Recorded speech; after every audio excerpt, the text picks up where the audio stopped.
میرا پیارا نبی بسم اللہ الرحمن الرحیم الحمد للہ نحمده ونستعینه ونستغفره ونؤمن به ونتوکل علیہ ونعوذ باللہ من شرور انفسنا ومن سیئات اعمالنا من يهده الله فلا مضل له ومن يضلله فلا هادي له ونشهد أن لا إله إلا الله وحده لا شريك له ونشهد أن سيدنا ومولانا محمدا عبده ورسوله صلی اللہ علیہ وعلى آلہ وأصحابہ وبارک وسلم تسلیما کثیرا کثیرا اما بعد فاعوذ باللہ من الشیطان الرجیم بسم اللہ الرحمن الرحیم یا ایہا الذین آمنوا اتقوا اللہ حق تقاته ولا تموتن إلا وأنتم مسلمون قال النبي صلى الله عليه وسلم المسلم من سلم المسلمون من لسانه ويده أو كما قال النبي عليه الصلاة والسلام رب اشرح لي صدري ويسر لي أمري واحلل عقدة من لساني يفقهوا قولي اللهم صل على سيدنا مولانا محمد في أول كلامنا اللهم صل على سيدنا مولانا محمد في أوسط كلامنا اللهم صل على سيدنا مولانا محمد في آخر كلامنا معزز اسلامی خواتین، اللہ جل جلالہ کا ہم پر بے پناہ کرم ہے اور احسان ہے اور مہربانی کہ اللہ تبارک تعالی ایسی دینی مجلس کے اندر ہمیں جمع فرمایا جس کی شرکت کے بعد اللہ کا وعدہ ہے کہ اللہ تعالیٰ فرشتوں کو گواہ بنا کر مغفرت کا پروانہ مرحمت فرماتا ہے۔ دنیا اور زمین و آسمان اور سمندر، جنگل، پہاڑ، ساری مخلوق کی اللہ کی نعمتیں ایک طرف اور اللہ تعالیٰ کی طرف سے اگر مغفرت کا پروانہ ملتا ہے، بخشش کا پروانہ ملتا ہے، جہنم سے چھٹکارے کا پروانہ ملتا ہے، یہ اللہ تعالیٰ کی طرف سے سب سے بڑی نعمت ہے۔ اللہ کے نبی جناب محمد الرسول اللہ صلی اللہ علیہ وسلم نے فرمایا فَمَن يُرِدِ اللَّهُ بِهِ خَيْرًا يُفَقِّهُ فِي الدِّينِ، اللہ تعالیٰ جس کے ساتھ بھلائی کا ارادہ فرماتے ہیں دین کی سمجھ نصیب فرماتے ہیں۔ یہ دین کی سمجھ ٹی وی پر بیٹھ کر نہیں ہوتی، کچن اور چولہے میں، کھانے پینے کے دسترخوان میں، نرم گداز نہالیوں پر سونے سے نہیں، جان و مال کی قربانی لگا کر ایسی دینی مجلسوں میں شرکت سے اللہ تعالیٰ کے دین کی سمجھ پیدا ہوتی ہے۔ اگر ہمارے سامنے بار بار ایمان کو تازہ کرنے والی چیز کوئی نہ ہو تو پھر اسی دنیا کو ہم سب کچھ سمجھنے لگیں گے اور یہ دنیا کے دھوکے میں ہم آ جائیں گے اور اس کے پیچھے پڑ کر ایک زمین کے بعد دوسری زمین، دوسری کے بعد تیسری، ایک بلڈنگ کے بعد دوسری بلڈنگ، ایک جوڑے کے بعد دوسرا جوڑا، سمجھیں گے کہ بہت کچھ اچھا کر رہے ہیں، مال و دولت کا ہونا اللہ کی رضامندی کی نشانی نہیں ہے۔ اللہ تعالیٰ نے مال قارون کو بھی دیا ہے، بلڈنگ شداد کو بھی دی ہے۔ شداد نے اپنے زمانے میں اپنے خیال سے جنت بنائی تھی، نہ سائنس تھی، نہ ٹیکنالوجی تھی، نہ انٹرنیٹ تھا، نہ بجلی تھی، نہ جنریٹر تھا، نہ یو پی ایس تھا۔ بہت ہی عجیب و غریب قسم کی اس نے جنت بنائی۔ تو کروڑوں روپے اس زمانے کے اس کے اندر لگ گئے، اس کے اندر نہریں بھی بنائیں، باغات بھی بنائے، محل بھی بنائے، اور اس کو معلوم تھا کہ ایک ذات اللہ کی ذات ہے جو ہم پر پکڑ رکھتی ہے اور ہم پر قدرت رکھتی ہے۔ اندر کی سانس باہر لانے میں اللہ کی قدرت چاہیے، باہر کی سانس اندر جانے میں اللہ کی قدرت چاہیے۔ سو گئے بسترے پر، پتہ نہیں ہمیشہ کی نیند اللہ سلا دے، اسی لیے دعا پڑھی جاتی ہے اللہم باسمک اموت و احیا، آپ کے نام سے میں مرتا ہوں اور جیتا ہوں، یہ نہیں کہ سوتا ہوں اور اٹھتا ہوں۔ کون ہے وہ ذات جو سونے کے بعد پھر جگاتی ہے اور نئی زندگی دیتی ہے؟ جتنے اسلام مسلمان پیغمبروں کے دشمن تھے ان کو پتا ہے اللہ کی ایک ذات ہے طاقت والی، قوت والی، ہم پر پکڑ رکھنے والی۔ شیطان بھی اللہ کو مانتا ہے، اللہ کی طاقت اور اللہ کی قوت کو مانتا ہے۔ جب اس نے حضرت سیدنا آدم علی نبینا علیہ الصلاۃ والسلام کو سجدہ نہیں کیا، اللہ کے دربار سے نکالا گیا، تو اللہ تعالیٰ سے کہنے لگا ہمیں قیامت تک باقی رکھنا، ہماری نسلوں کو باقی رکھنا، لمبی عمر دینا، اور ہم جو چاہیں بن جائیں اس کی طاقت و قوت دینا۔ وہ بلی بن جائے، وہ کالا کتا بن جائے، وہ انسان کی شکل میں آ جائے، وہ سانپ کی شکل میں آ جائے، وہ کیڑوں کی شکل میں آ جائے، طاقت و قوت اللہ کی طاقت کو وہ سمجھتے تھے، اور وہ سمجھتے تھے کہ ہماری دعا اور ہماری مراد کو اللہ کے علاوہ کوئی اور سن نہیں سکتا، کر نہیں سکتا۔ وہ تو شیطان کو بھی پتا تھا۔ نبی کریم صلی اللہ علیہ وسلم کے دشمن جب سمندر میں جاتے اور سمندر کے اندر جوار بھاٹا آتا اور کشتی ڈاواں ڈول ہونے لگتی، طوفان آتا، ایسی بڑی بڑی کشتیاں جیسے آج ہیں ویسی تو نہیں تھیں، جیسا اس زمانے میں بنا سکتے تھے انہوں نے بنایا۔ بھور میں کشتی پھنس جاتی تو وہ اپنے معبودان باطلہ کو نہیں بلاتے، ان کا یغوث، لات، منات، یہ سب جب بت تھے وہ ان کو بلا سکتے تھے، ان کو معلوم یہ کچھ نہیں کر سکتے۔ وَإِذَا مَسَّكُمُ الضُّرُّ ضَلَّ، قرآن میں اللہ فرماتے ہیں کہ جب تم سمندر کے اندر رہتے ہو، مشکلات میں آتے ہو، اللہ کے علاوہ کسی اور کو نہیں بلاتے۔ ابو جہل، ابو لہب، عتبہ، شیبہ، ابی بن سلول، فرعون، حامان، شداد، نمرود، سب بھی اللہ کی طاقت، اللہ کی قدرت کو مانتے تھے۔ شداد کو بھی پتا تھا کہ جنت تو میں نے آرٹیفیشل بنا دی، اب مجھے زندگی دینا، موت دینا اللہ کا کام ہے۔ تو اس نے کہا نہ سورج کھلا ہوا ہو نہ ڈوبا ہوا ہو، ایسی حالت میں موت دینا، نہ زمین پر موت دینا، نہ اونچائی پر آسمان پر موت دینا، بیچوں بیچ موت دینا۔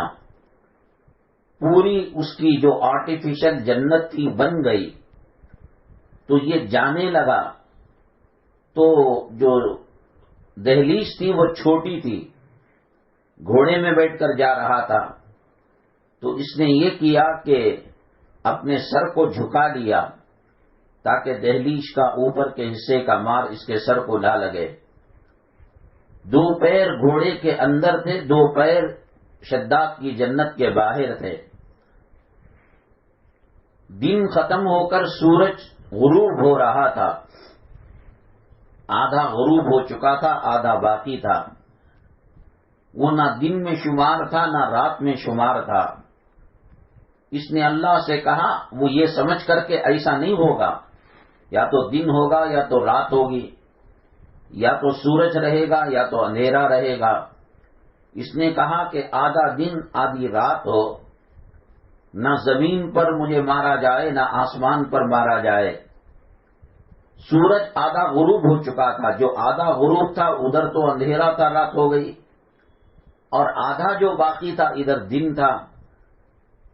یہ گھوڑے پر اگر صحیح سے بیٹھ کر جاتا تو اوپر ہوتا، یہ جھک کر جو گیا تو دو پیر گھوڑے کے اندر تھے اور دو پیر گھوڑے کے باہر تھے. اللہ نے ملک الموت کو، حضرت اسرائیل علیہ السلام کو کہا اس کی روح کو قبض کر لے. شداد نے کہا کہ مجھے زمین و آسمان کے بیچ موت آنے کو میں نے کہا تھا. کہا کہ تو نہ زمین پر ہے نہ آسمان پر ہے، بیچوں بیچ ہے. کہا کہ نہ دن ہو نہ رات ہو. ہاں دیکھ لے سورج کو، آدھا ڈوبا ہے آدھا نکلا ہے، ڈوبنے کو باقی ہے، نہ دن ہے نہ رات ہے. تو یہی سمجھ کر کہ اللہ کرنے کرانے والا ہے، یہی سمجھ کر وہ بھور میں کشتی پھنستی تو اللہ کو بلاتے کہ اللہ کی ذات قادر مطلق ہے. جان بوجھ کر وہ شرک کیا کرتے تھے، گناہ کا کام کیا کرتے تھے. اللہ تبارک تعالیٰ کا کسی کو مال دینا، شداد ایسی حسین جنت بنایا تھا، سونے چاندی کی اینٹوں سے عمارت کو بنایا تھا، بہتی نہریں تھیں، باغات تھے. سورج کی ایک کرن اندر پڑتی تو ایک ہیرے سے دوسرا ہیرا، دوسرے سے تیسرا، تیسرے سے چوتھا جگمگانے لگتا، روشن ہو جاتی اس کی مصنوعی آرٹیفیشل جنت. قارون کے پاس دنیا کا خزانہ تھا، فرعون کے پاس بڑی حکومت تھی، بڑی سلطنت تھی، روپیہ تھا، پیسہ تھا. کیا آپ سمجھتی ہیں کہ اللہ تعالیٰ کی نعمتیں ان کے پاس تھیں؟ اللہ تعالیٰ ان سے راضی تھا؟ کیا اللہ تعالیٰ ان سے خوش تھا؟ دولت ابو جہل کو بھی مل سکتی ہے، روپیہ پیسہ فرعون کو بھی مل سکتا ہے. قارون کو آرٹیفیشل جنت بنانے کا موقع دیا جا سکتا ہے، شداد کو موقع دیا جا سکتا ہے. قارون کو اتنا خزانہ ملا، اتنا خزانہ رکھتا تھا کہ اس کی چابیاں اونٹ پر لادی جاتی تھیں. تو کیا یہ سب اللہ کے مقبول اور محبوب بندے تھے؟ اور ادھر سیدنا ابو ہریرہ رضی اللہ تعالیٰ عنہ جو صفہ چبوترے کے طالب علم تھے اور اسٹوڈنٹ کے مانیٹر تھے، اتنے فقر و فاقہ چل رہا تھا کہ بھوک کی وجہ سے سڑک پر آ کر پڑ جاتے، اور گزرنے والے سمجھتے کہ ان کو مرگی کا دورہ پڑا ہے، جسے کبے کی بیماری کہتے ہیں. کوئی گردن پر پاؤں رکھتا، کوئی پیٹھ پر پاؤں رکھتا کہ شاید کہ ہوش آ جائے. کھانے پینے کے لالے پڑے ہوئے تھے. نبی کریم صلی اللہ علیہ وسلم کی درسگاہ صفہ چبوترے پر جو چل رہی تھی اس کے اندر وہ علم حدیث حاصل کرنے والے تھے. ایک طرف نبی کریم صلی اللہ علیہ وسلم کا پیٹ پر پتھر بانا جانا، اور ایک طرف نبی کریم صلی اللہ علیہ وسلم کے گھرانے کے چولہے 2 مہینوں تک آگ نہ ہونا. یہودی سے قرض لیا نبی کریم صلی اللہ علیہ وسلم نے. یہودی اسلام کا، مسلمان کا بدترین دشمن ہے. زید ابن سانہ ایک یہودی تاجر تھا، مالدار آدمی تھا. نبی کریم صلی اللہ علیہ وسلم کے گھر کے اندر مہمان آتے، گھر میں کچھ نہ ہوتا تو دوسروں سے قرض لے کر مہمان نوازی کیا کرتے تھے. زید ابن سانہ ایک مالدار یہودی تھا. نبی کریم صلی اللہ علیہ وسلم نے اس سے قرض لیا تھا اور ایک ٹائم بتایا تھا، ایک وقت بتایا تھا کہ اس وقت تیرا قرض ادا کر دیں گے. وہ 3 دن وقت سے پہلے آ گیا.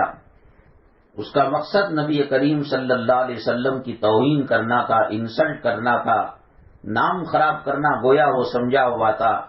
سخت کلامی کرنے لگا، گندی زبان استعمال کرنے لگا. نبی کریم صلی اللہ علیہ وسلم کی جسم اطہر پر مبارک جسم پر جو چادر تھی اس کو پکڑ کر جھٹکے دینے لگا. حضرت عمر بن الخطاب رضی اللہ تعالیٰ عنہ نے یہ منظر دیکھا اور کہا اے اللہ کے نبی صلی اللہ علیہ وسلم اجازت دیجئے کہ میں بدلہ لوں گا، انتقام لوں گا، یہ ظالم کا بچہ آپ کو تکلیف دے رہا ہے۔ اللہ کے نبی صلی اللہ علیہ وسلم نے فرمایا عمر آپ کو یہ کہنا چاہیے تھا کہ میں آسانی سے اس کا قرض ادا کر دوں، اور زید ابن ثانہ جو یہودی تاجر ہے، کاروباری ہے، مالدار ہے، اس کو شکریہ ادا کرنا چاہیے تھا کہ وقت پر اس نے پیسے دیے تھے۔ اس کے بعد اللہ کے نبی صلی اللہ علیہ وسلم نے حضرت عمر رضی اللہ تعالیٰ عنہ سے کہا تم نے جو زیادتی اس کے ساتھ کی ہے اس سے معافی مانگو، اور اس کا جو قرض دینا ہے مثلا 100 روپے تو 10-20 روپے زیادہ ڈال کر اس کو قرض واپس کر دو۔ دونوں جہاں کے پیغمبر ہیں، پیغمبروں کے سردار ہیں، اللہ کے محبوب ہیں، اللہ تعالیٰ کے چہیتے بندے ہیں، اللہ کے نام کے ساتھ آپ کا نام جڑا ہوا ہے، لیکن یہودی سے قرض لینے کی نوبت آئی ہے، گھر میں چولہا نہیں جلتا ہے، کبھی کھجور کی بیج پانی میں ڈال کر اس کے پانی سے سحری ہو رہی ہے، اور اس کھجور کے بیج کے پانی سے افطاری ہو رہی ہے، اور یہاں قیصر و کسریٰ کے محل ہیں، یہاں ان کے قدموں پر دولت بچھی ہوئی ہے، ابو جہل، ابو لہب اور مشرکین مکہ، کفار مکہ، اسلام مسلمان دشمن۔ کسی کو بلڈنگ مل جانا، کسی کو دولت مل جانا، کسی کو روپیہ مل جانا، کسی کو پیسہ مل جانا، اور کوئی اپنی بیٹی یا بیٹے کی شادی اے سی کنونشن ہال کے اندر رکھنا جس کا کرایہ 3 لاکھ ہو، 5 لاکھ ہو، اور ہزاروں آدمیوں کو مختلف قسم کے کھانے کھلانا، چکن بھی ہے، مٹن بھی ہے، ویج بھی ہے، نان ویج بھی ہے، آئس کریم ہے، جوس ہے، خواتین کو مہندی لگائی جائے، یہ کوئی اللہ تعالیٰ کی رحمت متوجہ ہونے کی نشانی نہیں ہے۔ اللہ تعالیٰ کی رحمت متوجہ ہونے کی نشانی یہ ہے کہ ہمیں نماز کی توفیق مل رہی ہے، ہمیں کلام پاک کے تلاوت کی توفیق مل رہی ہے، اللہ نے ہمیں گناہوں سے بچا رکھا ہے۔ ایل سی ڈی مانیٹر اتنا بڑا لگا ہوا ہے، نانا نانی نواسوں کے سامنے فلم دیکھ رہے ہیں، گندی سین دیکھ رہے ہیں، دادا دادی پوتروں اور پوتریوں کے درمیان فلم دیکھ رہے ہیں، یہ کوئی اللہ کی رحمت نہیں ہے۔ جمعہ کا دن آیا، صدقہ کیا جا رہا ہے، خیرات کیا جا رہا ہے، گھر کو بتیاں جلا کر، عود جلا کر خوشبودار کیا جا رہا ہے، سورۃ الکہف کو پڑھا جا رہا ہے، عمدہ کھانے بنائے جا رہے ہیں، غسل کیا جا رہا ہے، بہترین کپڑے پہنے جا رہے ہیں۔ اللہ تعالیٰ نے امت محمدیہ صلی اللہ علیہ وسلم کو جو جمعہ کی نعمتیں دی ہیں اس سے لطف اندوز ہویا جا رہا ہے، اس سے فائدہ اٹھایا جا رہا ہے۔ یہ اس بات کی دلیل ہے کہ اللہ تعالیٰ ان سے راضی ہے۔ مال کا ملنا، دولت کا ملنا، روپیوں کا ملنا، پیسوں کا ملنا، یہ اللہ کی رضامندی کی دلیل نہیں ہے۔ ہاں، ملنے کے بعد اللہ کے راستے میں خیر خیرات کرنا، اللہ کے راستے میں لٹانا، مساجد کی مدد کرنا، مدارس کی مدد کرنا، بیواؤں مسکینوں کی مدد کرنا، یتیموں غریبوں کی مدد کرنا، مشہور ہے کہ وہ ان کے گھر سے کوئی خالی ہاتھ نہیں جاتا۔ جیسے سیدنا عثمان غنی رضی اللہ تعالیٰ عنہ کے پاس مال تھا اور 2 موقعوں پر انہوں نے جنت کی سند لی، مسجد نبوی صلی اللہ علیہ وسلم کے لیے زمین خرید کر دیا، اور جو کنواں بوڑی تھی وہ یہودی اس کا مالک تھا، اسے منہ مانگا دام دے کر وہ بوڑی مدینہ طیبہ کے مسلمانوں کے لیے وقف کر دی۔ آج بھی وہ بوڑی مسجد مدینہ منورہ کے اندر موجود ہے۔ ہم یہ سمجھتے ہیں اللہ تعالیٰ تہجد کی توفیق دے رہا ہے، اللہ تعالیٰ فجر کی توفیق دے رہا ہے، اللہ تعالیٰ اشراق کی نماز پڑھنے کی توفیق دے رہا ہے، اللہ تعالیٰ چاشت کی نماز پڑھنے کی توفیق دے رہا ہے۔ حدیث پاک میں اللہ کے نبی صلی اللہ علیہ وسلم نے فرمایا فجر کی نماز پڑھ کر ذکر و اذکار میں، تلاوت میں، یا کوئی اور ضروری جائز کاموں میں لگ کر جو 4 رکعت اشراق کی نماز پڑھتا ہے یا 2 رکعت بھی پڑھ لیتا ہے، اللہ تعالیٰ ایک مقبول حج و عمرے کا ثواب برحمت فرماتے ہیں۔ یہ حج کرنے کے لیے پیسہ کتنا خرچ کرنا، کتنا سفر کرنا، موسم کی گرمی کو جھیلنا، مسافرت کو اپنانا، طواف کرنا، سعی کرنا، اور حج کے اندر مینا کو جانا، مزدلفہ کو جانا، عرفات کو جانا، احرام پہننا، کتنی پابندیاں. لیکن آرام سے گھر کے اندر بیٹھ کر اشراق کی نماز پڑھی، اور وہ بھی مقبول. اللہ تعالیٰ جس عمرے کو قبول کیا ہے وہ عمرہ اور وہ حج کا ثواب اللہ گھر بیٹھے برابر فرماتے ہیں. دینی مجلس میں آنا اللہ تعالیٰ کے محبوب ہونے کی دلیل ہے. کسی کو اللہ قوالی کے لیے چن لیتا ہے، کسی کو اللہ گانوں کی محفل کے لیے چن لیتا ہے، کسی کو اللہ تعالیٰ ٹوائلٹ صاف کرنے کے لیے چن لیتا ہے، کسی کو اللہ تبارک تعالیٰ گھر کے واشنگ مشین کے پیچھے، کچن کے پیچھے لگانے پر، کام پر لگا دیتا ہے. ان میں سے وقت نکال کر قرآن کی باتیں سننا، حدیث کی باتیں سننا، دینی محفل کے اندر آنا، یہ اللہ تبارک تعالیٰ کے پسندیدہ بندے ہونے کی دلیل ہے اور اللہ کے محبوب ہونے کی دلیل ہے.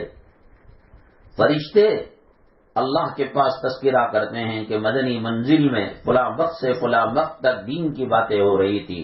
اللہ کو سب کو معلوم ہے. اللہ پوچھتے ہیں کیا ہو رہا تھا؟ کہا جنت کی باتیں ہو رہی. جنت کو دیکھا؟ کہا کہ نہیں. پھر کیسے پہچانتے ہیں؟ قرآن میں حدیث میں اس کا تذکرہ آیا. جہنم کے بارے میں تذکرہ کر کر رو رہے تھے، کیسے پہچانا؟ کہا قرآن و حدیث میں آیا.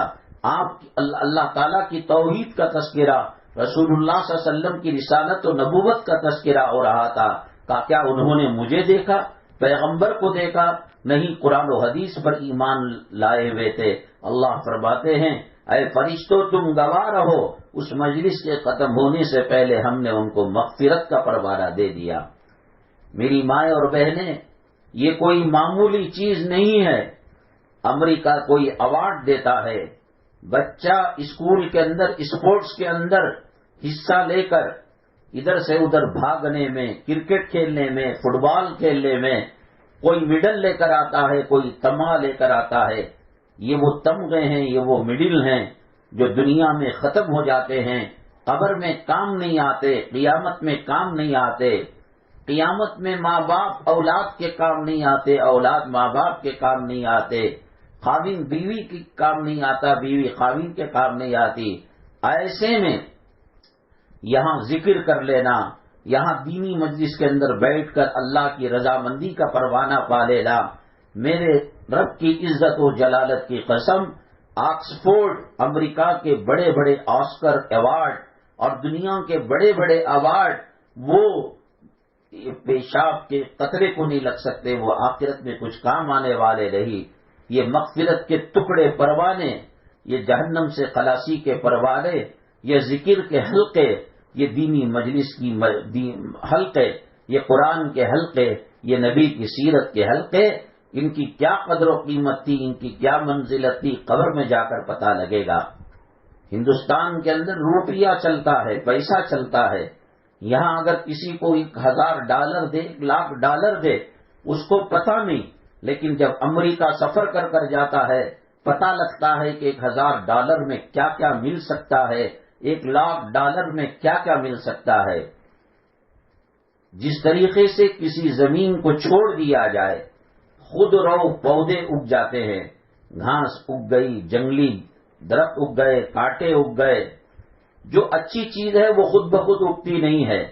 راگی نہیں اگ جاتی، گیہوں نہیں اگ جاتا، انار کا درخت نہیں اگ جاتا، ان پر محنت کرنی پڑتی ہے. اپنی زمین کی حفاظت کے لیے جنگلی جو درخت ہوتے ہیں اور موزی جو کانٹے ہوتے ہیں، وہاں جانور، سانپ، بچھو کا بسیرا ہوتا ہے، ان کو صاف کرنا پڑتا ہے. ہمارا دل دنیا کی محبت سے میلا ہو جاتا ہے. دنیا ہمیں دھوکے کے اندر ڈال دیتی ہے کہ یہی سب کچھ ہے. آنکھوں سے دیکھتے ہیں ارب پتی، کھرب پتی، کروڑ پتی اور 10-20 بلڈنگوں کا مالک جسے لاکھوں روپے کرایہ آ رہا تھا. یم جی روڈ کے اندر بڑی بڑی شو روم تھی، کمرشل اسٹریٹ کے اندر بڑی بڑی شو روم تھی. اس نے دبئی کے اندر برج الخلیفہ کے اندر اپارٹمنٹ کروڑوں ڈالر میں لے رکھا تھا. تو یہ سمجھ میں آتا، ہاں بھائی یہ بہت بڑا آدمی ہے، فلم کے ہیرو ہیروئن اس سے ملنے آتے ہیں اور MLA منسٹر وغیرہ اس سے ملنے آتے ہیں، لیکن جب جنازہ گلی سے گزرتا ہے تو نہ اپارٹمنٹ کا کچھ حصہ اس کے ساتھ جاتا ہے، نہ تجوری کا کچھ مال اس کے ساتھ جاتا ہے، نہ بینکوں کے اندر رکھا ہوا سونا چاندی کا لاکر کے اندر جو خزانہ ہے اور وہ اس کے اندر جاتا ہے۔ جیسے دنیا میں ننگا آیا تھا ننگا جا رہا ہے، صرف عزت کو چھپانے کے لیے کفن کی چندی کو باندھ دیا گیا ہے۔ حقیقی کامیابی وہ نہیں ہے جس کے پاس کوئی آدمی بلڈنگیں بنا لے، زمین بنا لے، پراپرٹی بنا لے، زر زیور بنا لے۔ ان دینی مجلسوں سے دور ہونے کا نقصان یہی ہے کہ دنیا کے دھوکے کا ہم شکار ہو جاتے ہیں۔ چائنا کی کمپنی کوئی مال بناتی ہے تو اس کی گارنٹی وارنٹی نہیں دیتی، اور بجاج کمپنی، فلپس کمپنی اور بڑی بڑی سامسنگ کمپنی وغیرہ اگر کوئی چیز واشنگ مشین فریج وغیرہ بناتے ہیں تو 7 سال کی گارنٹی، 5 سال کی گارنٹی وارنٹی فریج کے لیے، واشنگ مشین کے لیے، اوون کے لیے سب دیتے ہیں۔ لیکن چائنا کہتا ہے کہ ہمارے مال کی کوئی گارنٹی نہیں، چلے تو چاند تک چلے اور نہ چلے تو سیڑھیاں اترنے تک نہ چلے۔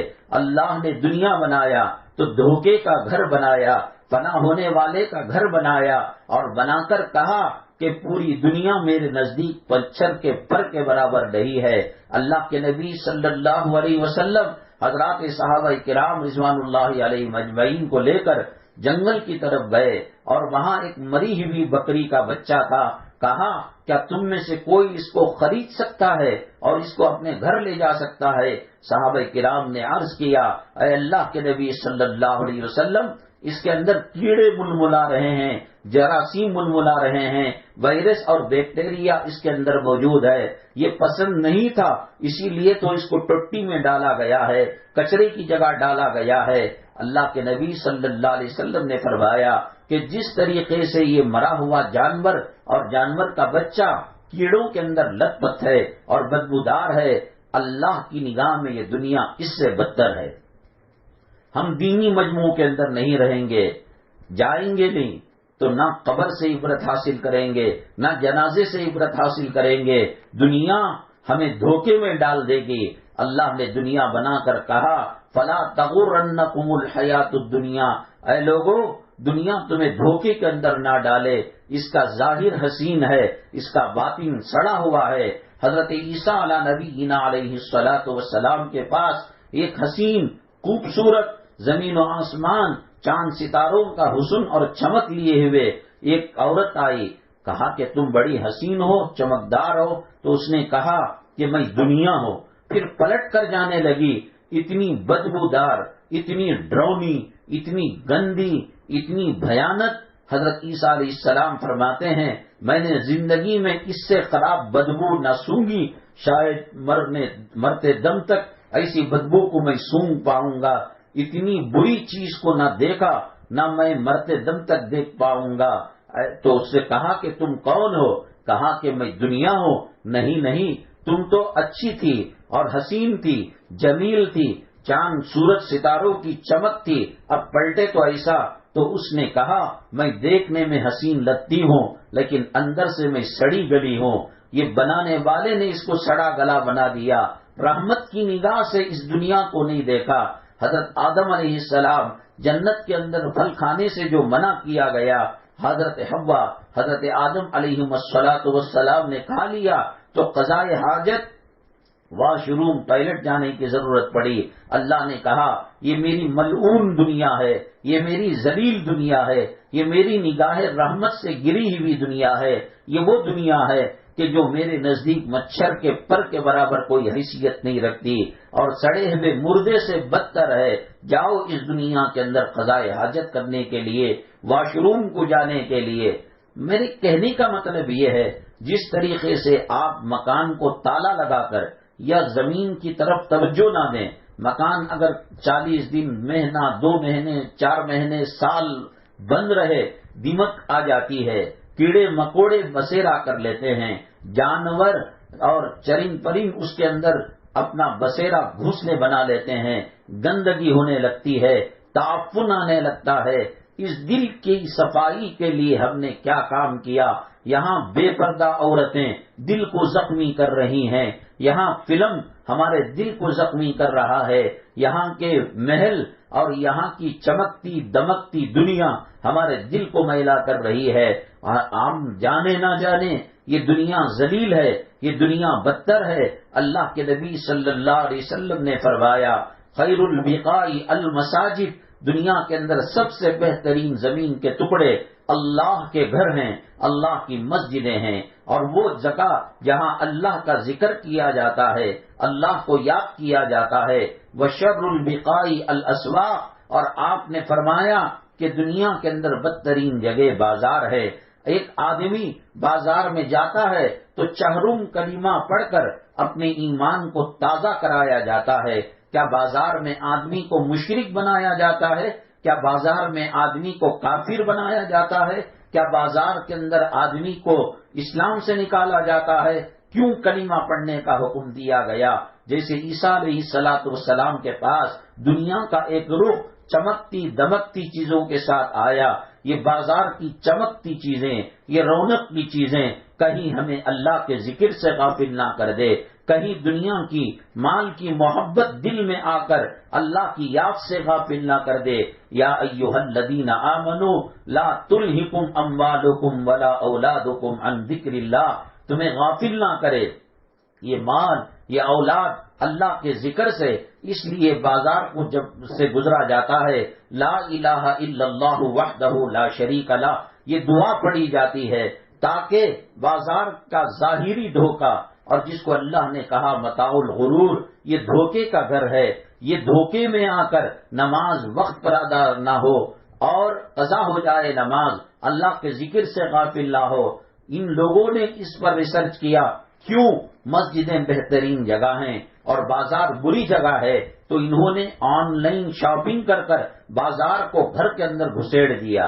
ضرورت کے مطابق ہم بازار کو جاتے، ٹماٹر لیتے، کوتمیر لیتے، کرے پاک لیتے، سودا لیتے، کپڑا لیتے، لتا لیتے، برتن لیتے، آ جاتے. جو چالاک ہے اتنا کم بیت الخلاء کا استعمال کرے گا جتنی ضرورت ہے استنجا کرنے کی، چھوٹا بڑا بس اتنا کیا. دنیا کا کوئی بے وقوف استنجا اور قضائے حاجت کرنے کے بعد چلو ایک آدھا گھنٹہ ویسٹرن ٹوائلٹ پر بیٹھ جائیں گے، سکون سے بیٹھیں گے، بس ایک ضرورت کی چیز تھی اس کو کر لیا اور نکل کر آنے کی فکر کرتے ہیں. اور نکل کر دعا بھی کیا پڑھتے ہیں؟ الحمدللہ الذی اذھب عنی الاذی وعافانی غفرانک، اللہ گندی چیز کو ناپاک چیز کو میرے پیٹ سے نکال دیا. کون بے وقوف ہے کہ موبائل اندر لے جا کر وہ ڈرامہ دیکھتا ہے، وہ سیریل دیکھتا ہے اور وہ وقت کو پاس کرتا ہے؟ نہیں، جتنی ضرورت تھی ایسے ہی بازار ہماری ضرورت ہے، ٹوائلٹ کی طرح، واش روم کی طرح. اور جو لوگ دین کے قریب ہیں، دینی مجلسوں میں اٹھتے بیٹھتے ہیں اور ان کو تربیت ہوئی ہے کہ بازار کو کتنا استعمال کرنا چاہیے، اب گئے ہماری ضرورت پوری ہو گئی، وہاں سے نکل کر ہم آ گئے. پھر اس کے بعد ان یہود و نصارہ نے، اسلام مسلمان دشمنوں نے ایگزیبیشن لگایا. یو پی کا مال بنگلور میں ملتا ہے، کشمیر کی شال بنگلور میں ملتی ہے، آگرہ کا پیٹھا مٹھا بنگلور میں ملتا ہے. ایگزیبیشن لگایا، بڑی بڑی موٹریں ملتی ہیں اور بڑے بڑے ساز و سامان ملتے ہیں. یہ کیوں؟ ہماری ہمدردی کے خاطر نہیں اور چار پیسے ان کو کمانے کے لیے نہیں. ان کو معلوم کہ دنیا کے جتنے قریب ہوں گے آخرت سے اتنے دور ہوں گے، جنت سے اتنی دور ہوں گے. جو تربیت علماء کی پائے ہوئے ہوں گے، دینی مجالس سے فائدہ اٹھائے ہوئے ہوں گے، یہاں سے نور الہی سے منور ہوئے ہوں گے، وہ ٹوائلٹ کی طرح، وہ واش روم کی طرح بازاروں کے استعمال کرتے تھے. تو اب اس نے کہا کہ چلو ایگزیبیشن لگاؤ، اس کے اندر بچے جھولا جھولیں گے، اس میں آئس کریم جو ہے فارین کی ملے گی اور برطانیہ فرانس امریکہ کی چیزیں ملیں گی، یو پی کیرلا اور پھر اتر پردیش، یہ سب جو ہے بہار اڑیسہ، وہاں کی جو خاص خاص چیزیں ہیں وہ ملیں گی. اس کی طرف راغب کرنے کے لیے ایگزیبیشن لگایا. جو اللہ کے نیک بندے اور اللہ کے متقی پرہیزگار بندے وہاں بھی متوجہ نہیں ہوئے تو بازار کو گھر کے اندر جوڑ دیا، گھسا دیا آن لائن شاپنگ کے ذریعے سے۔ آپ فلپ کارٹ ہے، امیزون ہے، آپ کھولیں گے اور ایک چیز تلاش کرنے کی کوشش کریں گے کہ آپ کو آٹا چاہیے، آپ کو تور کی دال چاہیے، آپ کو ماش کی دال چاہیے، گھر میں کوئی لانے والا بچہ نہیں، آن لائن ڈیلیوری ہے، کھانا ملے گا، چکن ملے گا، بریانی ملے گی، مٹھائی ملے گی، ویج ملے گا، نان ویج ملے گا، ترکاری ملے گی۔ گھر کے اندر بازار کو گھسیڑ دیا تاکہ جو لوگ بازار کو ٹیشو پیپر کی طرح استعمال کرتے تھے، ٹوائلٹ کی طرح استعمال کرتے تھے، اب وہ دھوکہ گھروں کے اندر آ گیا، بغیر ضرورت کی چیزیں گھروں کے اندر آنے لگی، کیونکہ آفر چل رہا ہے، 100 روپے کا مال 70 روپے میں مل رہا ہے، ایک لیو تو ایک فری مل رہا ہے۔ تھمس اپ پینے کے عادی نہیں ہیں اور مرنڈا پینے کے عادی نہیں ہیں اور جوس ہمارے فریجوں میں نہیں رہتا، ڈاکٹروں نے منع کیا ہے، لیکن کسی غرض کے لیے ہم نے فلپ کارٹ، امیزون اور ایسے بازاری ویب سائٹ کھولے تو اس کے اندر آفر چل رہے ہیں، دل للچا جاتا ہے اور کہنے لگتے ہیں اپنے خامن کو، اپنے گھر کے مرد بانے کو، اجی آفر چل رہا ہے، 100 روپے کا مال 40 میں مل رہا ہے۔ یہ سب کیا ہے؟ آخرت سے غافل رکھنا، دین سے دور کرنا۔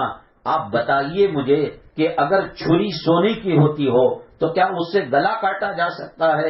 اللہ کے نبی صلی اللہ علیہ وسلم کے پاس ایک مرتبہ چادر آئی، اوپر کی چادر نہیں تھی، 2 چادریں عام طور پر آپ استعمال فرماتے تھے، ایک لنگی کے حساب سے، ایک اوپر کے جبے اور شرٹ کے حساب سے، بٹن گھر کے اندر نہیں تھے۔ اللہ کے نبی صلی اللہ علیہ وسلم نے ببول کے کانٹوں کے ذریعے سے اس چادر کے کھلے حصے کو بند کیا اور مسجد نبوی صلی اللہ علیہ وسلم میں آپ تشریف لے گئے۔ آپ دعا کرتے جنت کا جوڑا اتر جاتا، آپ دعا کرتے اللہ تبارک تعالی کائنات کا سب سے قیمتی جوڑا دیتا، وہ اللہ جو فرعون کو کپڑے دے رہا ہے، حامان کو کپڑے دے رہا ہے، شداد کو جنت دے رہا ہے اور قارون کو زمین و آسمان کے خزانوں کا مالک بنایا ہے، وہ اللہ اپنے نام کے ساتھ رسول اللہ صلی اللہ علیہ وسلم کے نام کو جوڑا ہے، کیا نہیں دے سکتا؟ وہ اللہ جو بنو اسرائیل کو من و سلوہ، جنت کے پھل اور پھل پھلالی اور کھانے پینے کی چیزیں دیتا تھا، وہ اللہ جو حضرت عیسیٰ علیہ السلام کی قوم کے لیے مائدہ جنت کا دسترخوان دیا کرتا تھا، میرے محبوب صلی اللہ علیہ وسلم کے قدموں میں احد کا پہاڑ سونا بنا کر دے دینے والا، کیا وہ کھانے پینے کی چیزیں نہیں دے سکتا تھا؟ نہیں، اللہ کے نبی صلی اللہ علیہ وسلم نے ہمیں جو تربیت فرمائی ہے وہ آسان زندگی کی، وہ معمولی زندگی کی، وہ سہولت کی زندگی کی، وہ پرتکلف زندگی کی آپ نے تربیت نہیں فرمائی۔ ایک چیز کے لیے ہم نے کسی چیز کو کھولا، بغل کے اندر کپڑوں کا آفر آتا ہے، بچوں کے کھلونوں کا آفر آتا ہے، ہم دنیا سے دور ہونا چاہتے تھے کہ یہ دنیا ہمیں تباہ کر کے رکھ دے گی، ہمیں برباد کر کے رکھ دے گی، ہمیں چونکہ ایک برتن میں 2 چیزیں آ نہیں سکتی کہ اس کے اندر شربت بھی ڈالا جا رہا ہے، اس کے اندر شراب کو بھی ڈالا جا رہا ہے، اس کے اندر زمزم کو بھی ڈالا جا رہا ہے اور خدا نہ کرے پیشاب کو بھی کوئی بے وقوف اس کے اندر ملا رہا ہے۔ یہ دل کا برتن یا تو جنت کی چیزیں اس کے اندر رہیں گی یا تو جہنم کی چیزیں رہیں گی۔ ان مجلسوں میں بیٹھنے کے بعد بازار کی حقیقت سامنے آ چکی تھی، دنیا کی حقیقت سامنے آ چکی تھی، سونے چاندی کی حقیقت سامنے آ چکی تھی، جنازوں کو ہم نے عبرت کی نگاہ سے دیکھا تھا، قبرستان کو دیکھ کر ہم نے سمجھا تھا کہ لاکھوں کروڑوں کا مال جو جہیز کے اندر آیا تھا اور جو مہر کے اندر آیا تھا، جو مرد کی کمائی کے ذریعے سے آیا تھا، جیسے ماں کے پیٹ سے ننگی آئی تھی، کفن کی چنی میں لپیٹ کر ان کو قبر کے اندر ڈال دیا گیا۔ یہ قبرستان چیخ چیخ کر کہہ رہا ہے اور یہ قبر چیخ چیخ کر صدا لگا رہی ہے، اعلان کر رہی ہے، میں تنہائی کا گھر ہوں، میں اکیلوں کا گھر ہوں۔ ہمارے گھر کے اندر کتنی کڑک روشنی کیوں نہ ہو، سورج آب و تاب کے ساتھ چمک رہا ہو، گرمی بھیک رہا ہو اور دوپہر کے 12-1 بجے ہو، ہم کھڑکیوں کو پردے لگا کر بند کر دیں، کمرہ اندھیرا ہونے لگتا ہے، کئی فٹ نیچے بغلی قبر یا شق قبر کھود کر اوپر لکڑیاں ڈال کر کچی اینٹوں کو رکھ کر اپنے پرائے سب منہا خلقناکم کہہ کر مٹی ڈال کر چلے جاتے ہیں. وہاں کوئی لائٹ نہیں ہے، وہاں کوئی چراغ نہیں ہے، وہاں کوئی اے سی نہیں ہے، وہاں کوئی فین نہیں ہے. یہاں مچھروں کو بھگانے کے لیے بتیوں کو سلگایا جاتا ہے. وہاں کے سانپ، وہاں کے بچھو، وہاں کے اژدے ایک پھن دنیا کے اندر مار دے، ایک پھوک مار دے، سات زمین سات آسمان کی جو زرخیزی ہے، ہریالی ہے، وہ تباہ ہو جائے گی، برباد ہو جائے گی. سانپ اپنی سانس کو دنیا کے اندر چھوڑ دے، ساری زندہ مخلوق تباہ ہو جائے گی، برباد ہو جائے گی. دنیا کے اندر بازاروں میں لگنے والے، آن لائن شاپنگ کرنے والے، پر تکلف زندگی گزارنے والے، پاپوش جو ٹوائلٹ کو جا کر آ کر پیر پوچھا جاتا ہے، وہ آفر کے اندر ملتے ہیں اور اس کی قیمت بھی 500-700 روپے ہوتی ہے. اسلام سادہ زندگی گزارنے کی حکم دیتا ہے. ہم بازار سے بچے، ایگزیبیشن لگا دیا، ایگزیبیشن سے بچے، اس بازار کو ہمارے گھروں کے اندر ٹھوس دیا. دھوکہ وہی کھاتا ہے جو دینی مجلس کے اندر نہیں آتا، دھوکہ وہی کھاتا ہے جو نماز سے دور رہتا ہے، دھوکہ وہی کھاتا ہے جو قرآن سے دور رہتا ہے، دھوکہ وہی کھاتا ہے جو اللہ کی باتوں سے دور رہتا ہے، دھوکہ وہی کھاتا ہے جو نبی کے طریقوں سے دور رہتا ہے، دھوکہ وہی کھاتا ہے جو صحابہ کی زندگی سے دور رہتا ہے. شیطان ہمارے گھر میں آن لائن شاپنگ کی شکل میں آ جائے. چلو گھر کے مرتبانے کون بھی نہیں تھے، مہمان آ گئے، اور مہمان بھی بڑے قیمتی مہمان ہیں، مکے کے مہمان ہیں، مدینہ طیبہ کے مہمان ہیں. شوہر نے میں کمپنی کے مینیجر سے چھٹی پوچھی تھی، رخصت کو پوچھا تھا کہ گھر مہمان آئے ہوئے ہیں، ہمارے ماں باپ آئے ہوئے ہیں، تو وہ دینے کے لیے تیار نہیں تھا. انہوں نے کہا بیگم صبر کر لو، چلو ایسے وقت کے اندر ان کو بریانی منگا کر کھلا دیا تو اللہ تعالیٰ اجر بھی دے گا. لیکن فضول خرچی کے لیے، ایک کے اوپر ایک چیز زائد رکھنے کے لیے اس کو جمع کر لینا، یہ بہت بری بات ہے. ایک ملک تھا، اس ملک کے اندر اس آدمی کو بادشاہ بنایا جاتا تھا جو آدمی قبر میں ایک رات گزارے گا. اچھے اچھے لوگ ہار جاتے، بھئی قبر کے اندر ہم جائیں گے، خدا نہ کرے صحیح معنوں میں موت ہو جائے، نہ چراغ ہے، نہ اے سی ہے، نہ پنکھا ہے، نہ کولر ہے. بڑی عجیب و غریب شرط انہوں نے لگائی کہ ایک رات جو قبر میں سوئے گا، مغرب کو دفن کریں گے اور فجر کے بعد قبر کو کھودیں گے تو اس کے اوپر بادشاہ کے تاج کو پہنا دیں گے. پھر اس وقت تک جب تک کہ کوئی دوسرا قبر میں سونے کے لیے کون تیار ہوگا؟ نہ مالدار، نہ صحت مند، نہ پہلوان. میری مائیں اور بہنیں، یہ پہلوانی دھری کی دھری رہ جائے گی، یہ مالدار کی مالداری دھری کی دھری رہ جائے گی. جو بلڈنگوں کے مالک ہیں، جو پراپرٹی کے مالک ہیں، یہ کام کھول کر سن لیں، یہ مالک نہیں، واچ مین ہیں. ان کے جنازے نکلنے والے ہیں، ان کی میتیں نکلنے والے ہیں. اب تک قلیل بھائی تھے، بادشاہ بھائی تھے، شاکر بھائی تھے، ذاکر بھائی تھے. جب انگوٹھوں کو باندھ دیا گیا، سانس کا آنا جانا بند ہو گیا اور چادر میں لپیٹ دیا گیا، اب شاکر بھائی نہیں رہے. لوگ پوچھتے ہیں کہ موتا کو کب اٹھا رہے ہو، موتا کو کب غسل دے رہے ہو. ایک ہی نام زمین سے آسمان تک بولا جائے گا. اب وہ سیٹھ صاحب مر گئے، اب وہ امیر صاحب مر گئے، وہ منسٹر صاحب مر گئے، وہ ایم ایل اے صاحب ایم ایل اے نہیں رہے، وہ ڈاکٹر نہیں رہا، وہ سرجن نہیں رہی. وہ حور و پری کا حسن رکھنے والی لڑکی جب بازاروں کے اندر جاتی تھی تو خوشبوؤں کی فضا سے بازار معطر ہو جاتا. نوجوان اس کے کالج کو جانے اور کالج سے نکلنے کا جو انتظار کیا کرتے تھے، آج اس کے بالوں کو گدھے کی دم کی طرح زمین نے کھا لیا ہے اور اس کے چمڑے کو، گوشت کو ہڈیوں سے الگ کر دیا گیا ہے اور دیمک نے سارے جسم کو چاٹ دیا ہے. آنکھ کی پتلیوں کو کیڑے کھا کر وہاں گڑا کر دیا گیا ہے. دان کا چبھا کیڑے جراثیم لگ کر الگ ہو گیا ہے. اب ایک ہی نام ہے، نہ حسینہ بیگم ہے، نہ فلاں خاتون ہے، نہ فلاں جو ہے عورت ہے. اب صرف ایک نام ہے. موتا کو کب غسل دے رہے ہیں؟ موتا کو کب کفن پہنا رہے ہیں؟ کیا موتا کو جنازے میں رکھ دیا گیا؟ کیا موتا کی نماز جنازہ ایک نام انٹرنیشنل اسٹینڈرڈ جو آسمان سے اترا ہوا ہے، انکا میتن فانہم میتون، اے محمد صلی اللہ علیہ وسلم آپ بھی اللہ کو پیارے ہونے والے ہیں اور یہ بھی اللہ کو پیارے ہونے والے ہیں۔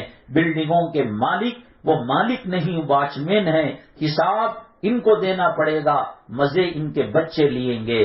فرض کیجئے کہ کسی کے باپ نے جائیداد بنائی، پراپرٹی بنائی، تو وہ مر کر تو چلا گیا، بچے بغیر کمائی کے، بغیر مال و دولت کے، بغیر نقشہ پاس کیے کے، بغیر کھاتا کندا بنے کے اب وہ بلڈنگوں کے مالک ہو گئے۔ وہ آرام سے باپ کے روم میں سو رہے ہیں۔ حضرت علی کرم اللہ وجہہ فرماتے ہیں، ہم نے قبر والوں سے پوچھا، اے قبر والوں کیسے ہو؟ قبر والوں نے کہا تم پہلے اپنا حال بتاؤ۔ حضرت علی نے کہا کہ قبر والوں تو تم کیسے ہو؟ تو کہا کہ حضرت علی سے کہ آپ بتاؤ۔ کہا کہ تمہارے جانے کے بعد تمہارے بیویوں نے دوسروں کے ساتھ شادی کر لی ہے، تمہارے مکان پر دوسروں کا قبضہ ہو چکا ہے، تمہاری فیکٹری پر، تمہارے کارخانے پر غیر لوگ مالک بن چکے ہیں، ہاں تم اپنی بتاؤ۔ کہا کہ ایک ایک سوال، ایک ایک جواب کے لیے ہمیں مارا جا رہا ہے، پیٹا جا رہا ہے۔ فلا تغرنکم الحیات الدنیا ولا یغرنکم باللہ الغرور۔ یہ سونے چاندی کی ریل پھیل کسی کو شادی کو دیکھ کر رال نہ ٹپکائیے، سنت کے مطابق شادی کیجئے۔ کسی کی بلڈنگ کو دیکھ کر، تاج محل کو دیکھ کر، لال قلعے کو دیکھ کر اور فتح پور کی فسکری کے قلعوں کو دیکھ کر، بیجاپور کے قلعوں کو دیکھ کر قلعے رہ گئے، بنانے والے چلے گئے۔ تاج محل کا بنانے والا اللہ کا کرنا ایسا ہوا کہ جورو مرد کو نیچے تہ خانے کے اندر اس کی قبر بنا دی۔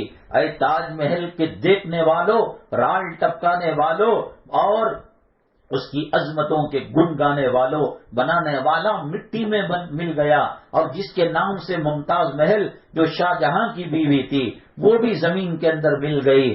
20,000 مزدور کئی سالوں تک اربوں خربوں روپیہ لگا کر اس کو بنایا تھا۔ کیا آج وہاں اس کی خبر پر کوئی ایصال ثواب کر رہا ہے؟ کوئی بیوی کو دیندار بنا کر گیا ہوتا۔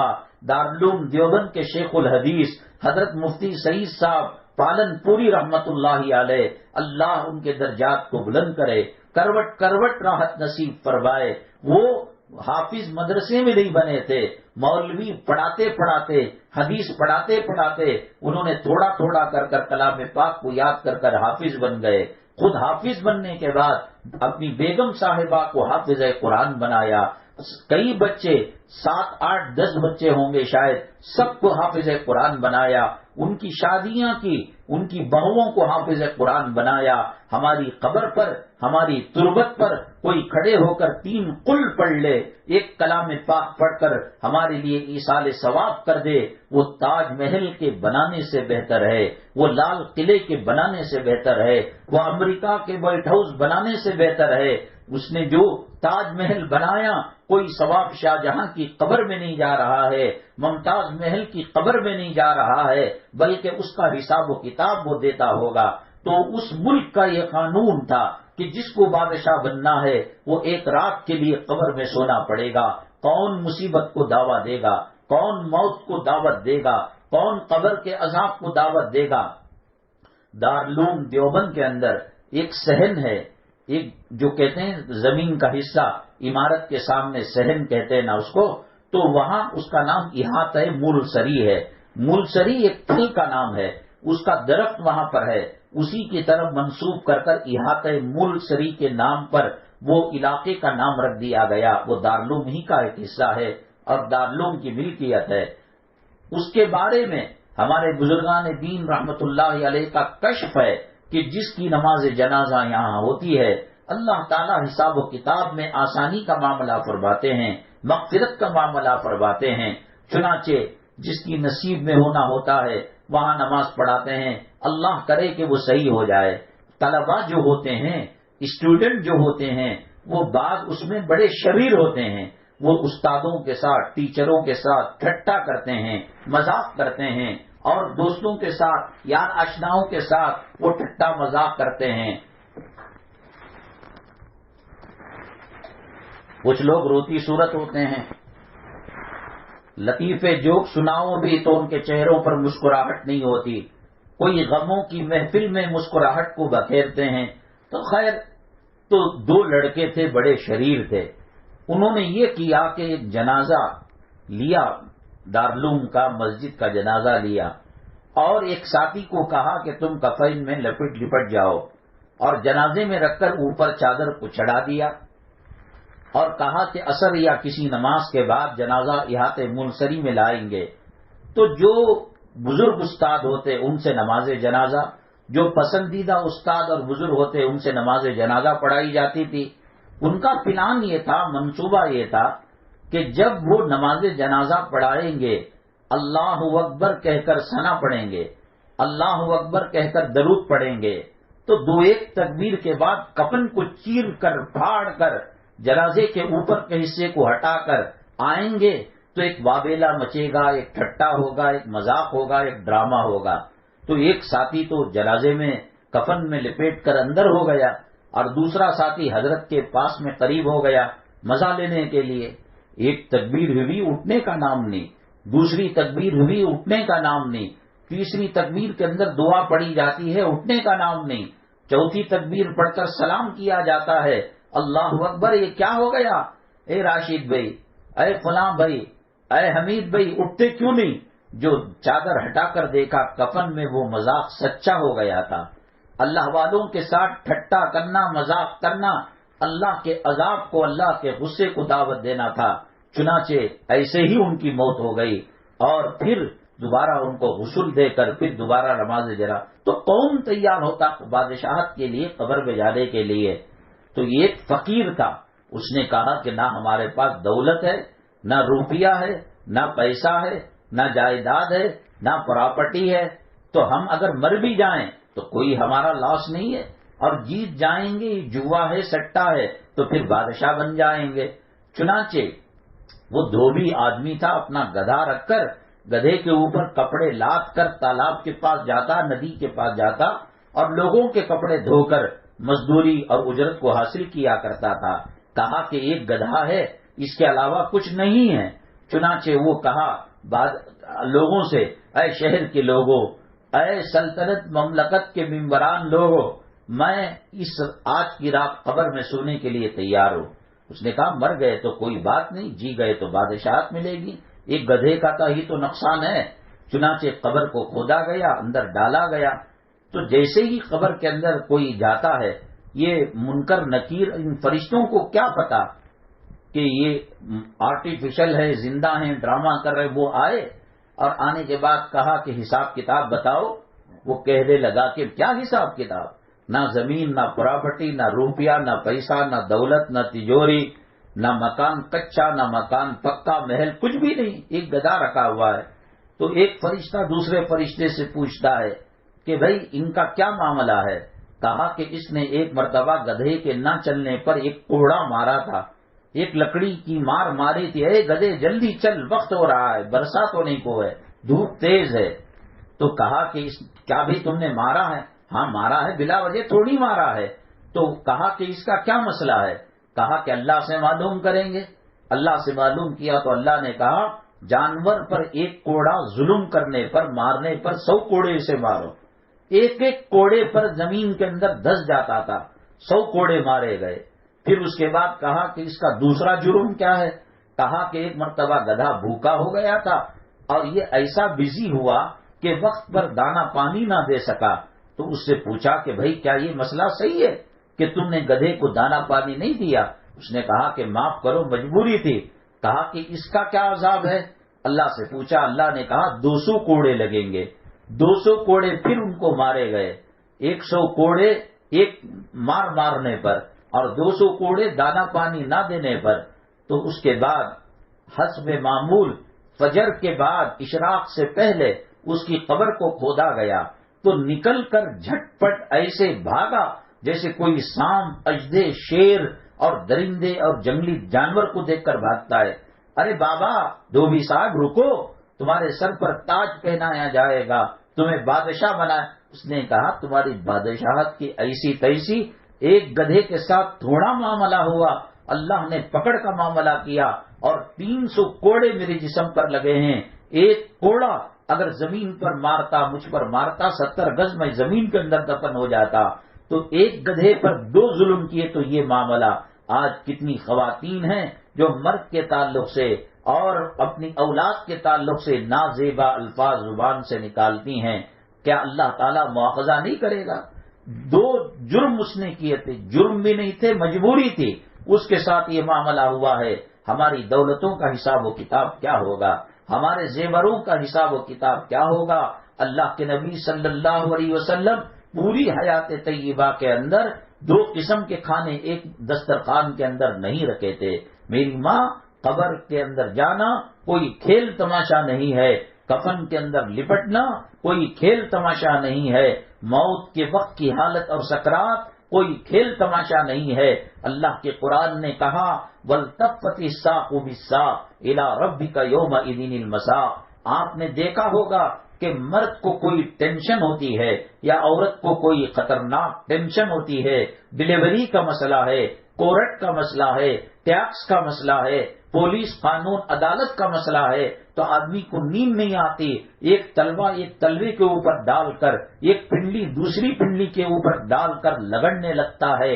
جب موت کا پنجہ، ملک الموت حضرت اسرائیل علیہ السلام کا پنجہ ہمارے جسم پر گڑتا ہے تو وَالْتَفَّتِ السَّاقُ بِالسَّاقِ، پنڈلی پنڈلی سے رگڑ کھانے لگتی ہے. إِلَىٰ رَبِّكَ يَوْمَئِذٍ الْمَسَاقُ. آج تیرے رب کے پاس جانا ہے. تیرا مال دھرا کا دھرا رہ گیا، تیری دولت دھری کی دھری رہ گئی، تیری اولاد کچھ کام نہیں آئی، تیرا خامن کچھ کام نہیں آیا، تیرا خاندان کچھ کام نہیں آیا، تجوری اور الماری کی چیزیں کام نہیں آئی. جیسے دنیا میں تنہا آئے تھے، بغیر کپڑوں کے آئے تھے، یہ حالت ہو گئی. پہنے ہوئے کپڑوں کو قینچی سے کاٹ کر نکال دیا جائے گا اور غسل دے کر کفن کی چنڈی پہنا دی جائے گی.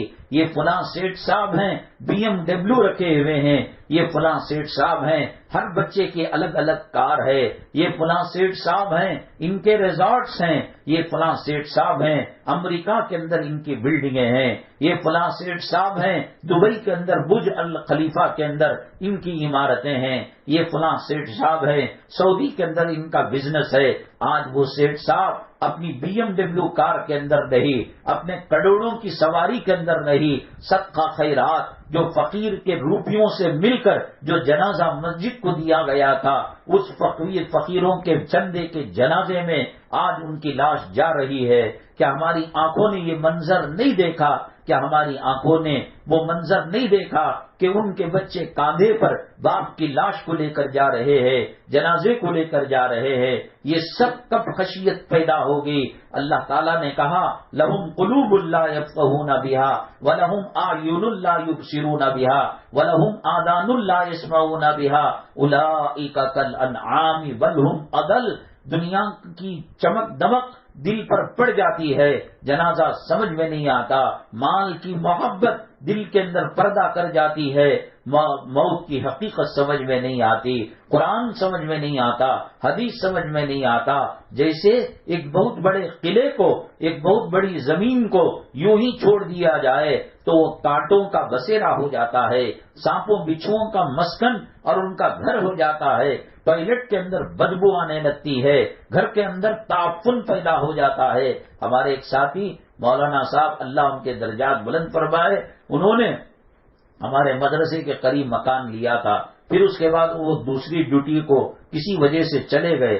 وہ مکان میں کوئی آ نہیں رہا تھا تو ہمارے فرزند کو کسی ان کی چیز کی ضرورت تھی، پرنٹر کی، کمپیوٹر کی، UPS کی، کیا ان سے اجازت لی اور چابی ان کے پاس تھی جو کھول کر گئے. میں خدا کی قسم کہتا ہوں کہ بلیوں نے اس کے اندر غلاظت کر رکھی تھی، وہاں چوہا اور گھوس مرے پڑے ہوئے تھے.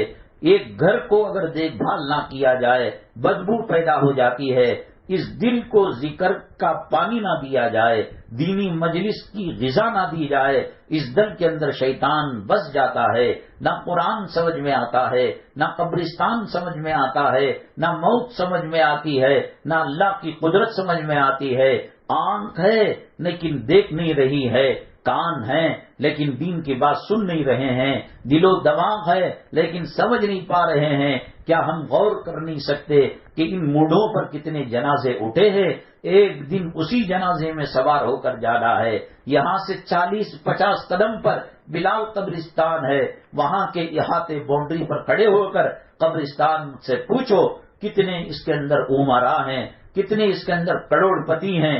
آج جب وہ دنیا کے اندر چلا کرتے تھے، زندہ باد مرد آباد کے نعرے لگا کرتے تھے، ہٹو بچوں کے نعرے لگا کرتے تھے، ہتھیار والے ان کے باڈی گارڈ رہا کرتے تھے، آج کتا ان کی مزاروں کے پاس، ان کی تربت کے پاس پیشاب کر رہا ہے، جانور چر رہے ہیں، کوئی فاتحہ پڑھنے والا نہیں۔ اولاد کو آخرت کا خزانہ دو، اولاد کو قرآن کا خزانہ دو، اولاد کو جنت کے راستے پر چلاؤ، کم سے کم ہماری موت کے بعد 3 قل پڑھ کر ہمیں بخشش کر سکے، ہمیں ایصال ثواب کر سکے، ہمارے قبر کے عذاب سے چھٹکارا دلا سکے۔ واچ میں نہ بنو بلڈنگوں کے، عمارتوں کے۔ یہ سب باتیں کیسے کم معلوم ہوں گی جب دینی مجلسوں کے اندر آئیں گے۔ یہاں آنا اپنی شان کے خلاف سمجھتے ہیں مالدار لوگ، یہاں آنا اپنے عزت، اپنی ناک کے مسئلے کے خلاف سمجھتے ہیں، یہ غریبوں کے جانے کی جگہ سمجھتے ہیں۔ قبرستان کے اندر جیسے دنیا میں BDA کا اور کارپوریشن کا، ایئرپورٹ کے راستے کا اور کمرشل کمپلیکس کا دکان قیمتی سمجھا جاتا ہے، بازار کے قبرستان کے اندر جنازہ لے کر گئے، گورکن جو قبر کو کھودنے والا ہوتا ہے، وہ اس سے کہا جاتا ہے ہمارے بیگم کی مزار ہے، جو ہے موتا ہے، ہمارے والد کی موتا ہے، دیکھ کا نہیں صاحب پورا قبرستان بھر گیا، دیکھو ایک جگہ باقی ہے، یہاں پر جو ہے ہم قبر کھود سکتے ہیں، ٹھیک ہے کھود دو، اب کیا کریں گے؟ رشتہ داروں کو گاؤں کو جانا ہے، برسات کا موسم ہے، کرفیو کا موسم ہے، ڈاکوؤں کے لوٹنے کا موسم ہے، کر دو۔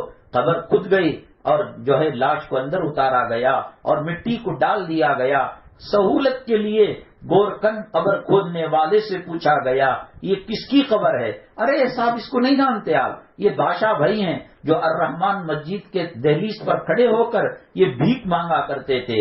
یہ کون ہیں؟ یہ کریم بھائی ہیں، یہ بلال مسجد کے گیٹ پر کھڑے ہو کر یہ چندہ مانگا کرتے تھے اور یہ جو ہے صدقہ خیرات لے کر اپنے اولاد کا پیٹ پالا کرتے تھے۔ جب دنیا میں تھے تو برج الخلیفہ کے اندر ان کے اپارٹمنٹ تھے اور MG روڈ کمرشل کے اندر ان کی کمپلیکس تھے اور سعودی عرب کے اندر بڑی بڑی ہوٹلوں کے اندر ان کی بکنگ تھی۔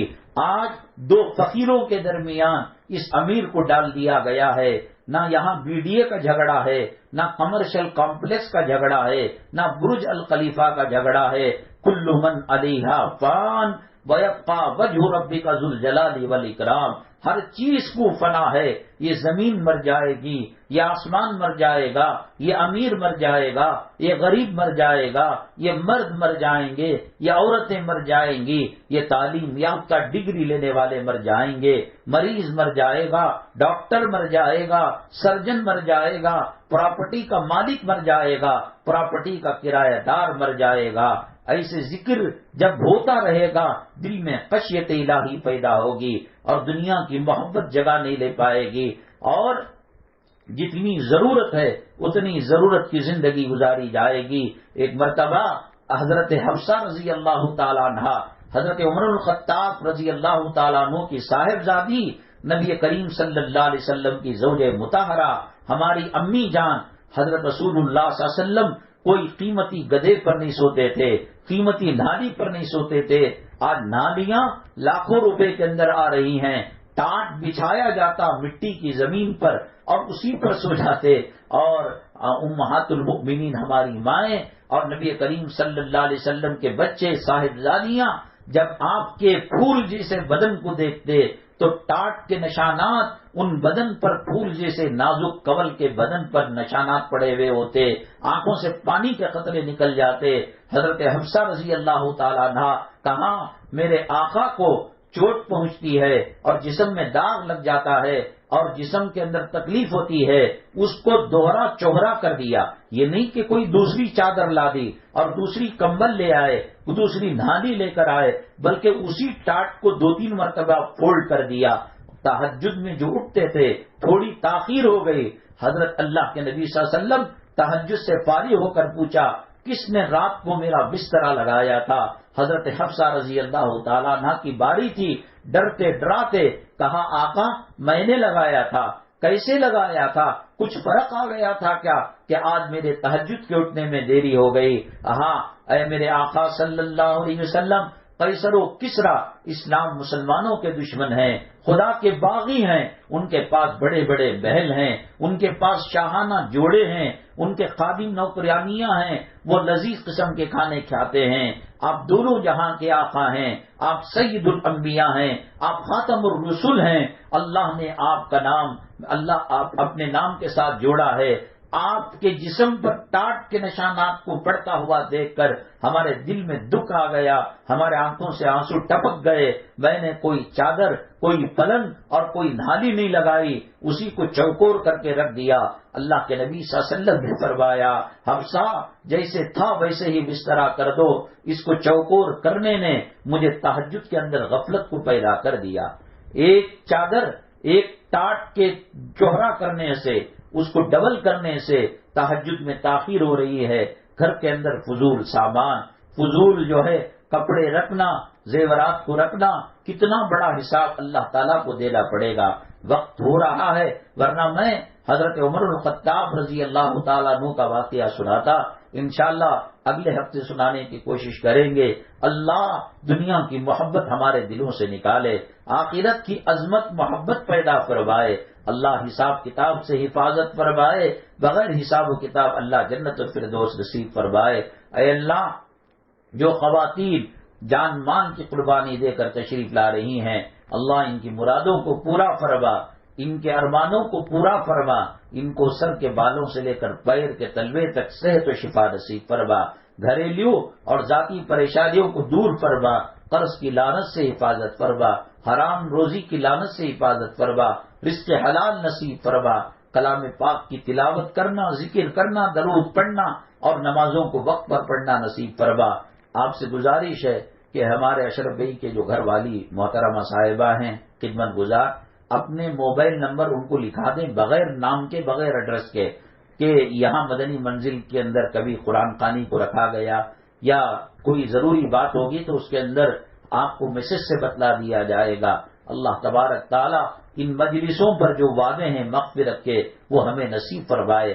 اللہ جہنم سے خلاصی نصیب فرمائے.